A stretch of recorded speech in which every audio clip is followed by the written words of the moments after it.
And so, my fellow Americans, ask not what your country can do for you. Ask what you can do for your country. Ask not what your country can do for you. Ask what you can do for your country. This is an excerpt from President John F. Kennedy's famous inaugural address in January of 1961. But what does it have to do with work? Now, we've looked at a lot of different reasons for working. Pay, fulfillment, identity, caring for a household. These, of course, are very different reasons for working. They contain very different rewards from working. But notice they're all fairly personal. I'm looking for pay for myself. I'm searching for answers for my own identity. I'm looking to care for my own immediate family. Some people might be looking to serve broader goals. That is, they might be motivated to work to serve others, not simply themselves or their own immediate family members. Like these two volunteers in the devastating earthquake in Nepal in April of 2015. Now, for most of human history, labor is seen as a common resource to help sustain a community. It hasn't been seen as a private affair focused on one's immediate household or one's own personal goals. Now, in some cultures, work is still an important element of serving an extended family rather than an immediate family. This is true, for example, in some East Asian cultures where Confucianism is still strong today. The extended family is the primary unit in some First Nations communities as well. Indeed, in some cases, Native Americans will send a sibling or a cousin to work for them when they're unable. This is a reflection of seeing work as an affair of an extended family rather than as an individual. Now, beyond serving the extended family, there are two broader ways in which work is seen as service to others. Serving the community, whether at a local level, a national level, or a global level, and serving God's kingdom.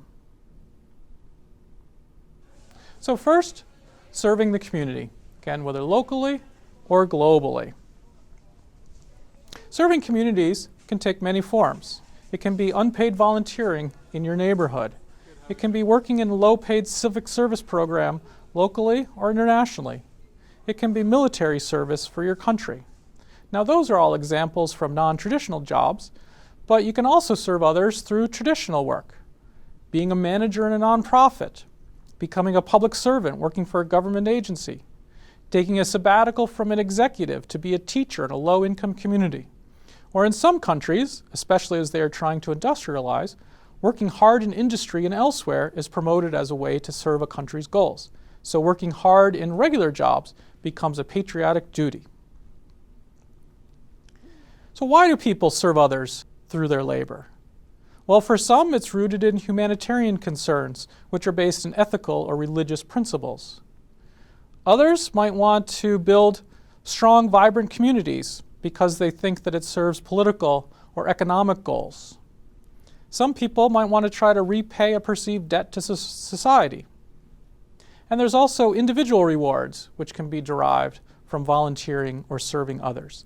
There are intrinsic rewards. For example, maybe somebody enjoys the nature of the work. They get fulfillment from seeing other people helped. There's also extrinsic rewards that can be gained from serving others. You might improve your human capital. You might extend your social network. You might enhance your civic skills. So all of this is to imply that volunteering is real work. Not only does it produce benefits for the volunteer and others, just like so-called real work, but it also requires effort, and it is structured by the same factors that shape paid employment. For example, labor market opportunities, individual motivation, social norms, and gender. Also, maybe some of you have to manage volunteers. A lot of what we've discussed in this course applies to managing volunteers just as well as paid employees. How to structure their working conditions, how to motivate and engage volunteers. So we shouldn't dismiss volunteering as something outside of the realm of real work. Volunteering is real work. So next, turning to serving God's kingdom. Though the specific theology is different, of course, elements of work as service can be found in diverse religious traditions: Roman Catholic, Protestant, Judaism, Islam, Hindu. Now, dating back to the first millennium of the Christian church, work has been seen as a way to indirectly serve God's kingdom by preventing idleness, which was seen as leading to sin, providing for one's family, and generating surpluses for charitable giving. Centuries later, Martin Luther and John Calvin changed this way of thinking so that we can serve God directly rather than indirectly through our work. Some people today even see work as co-creativity working with God. This gives work a profound religious significance and creates a personal relationship between a worker and God. But it also means that we should care deeply about the conditions under which people are working. Some of this can get into theology debates, so let's instead hear from a real worker. My friend Bob Bruno interviewed a number of Christian, Muslim, and Jewish workers in working class communities in Chicago, exploring the relationship between their work and their faith. And I want to read a passage to you where he interviewed a custodian who works in a school. I think that God puts us in different positions and different work to help people out. I think that it's a service. The work serves a purpose, someone, and a need. It's like being a missionary. Anytime you can serve someone, or in my case, if you look at the school, I am doing this so that the kids can learn without having to worry about trash on the floor or sitting with vandalism on the wall. So yes, it's godly work. Again, we can see the emphasis here on serving God through your own day-to-day work.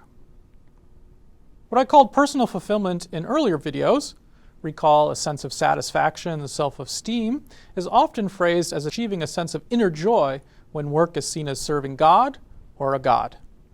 These characterizations are not limited to Western religions, as illustrated by this passage from an ancient Hindu scripture. They all attain perfection when they find joy in their work. Hear how a man attains perfection and finds joy in his work. A man attains perfection when his work is worship of God, for whom all things come and who is in all. Notice again the emphasis in this passage on finding joy in your work, serving God.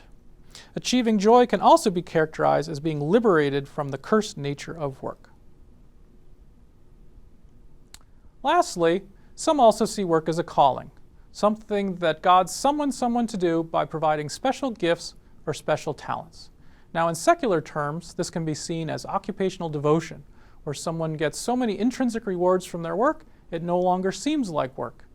People with high levels of devotion, or who see their work as a calling, have a strong drive to serve a greater purpose and are very passionate about their work. So thinking about work as service is therefore important both for a comprehensive understanding of work as well as for being a better manager.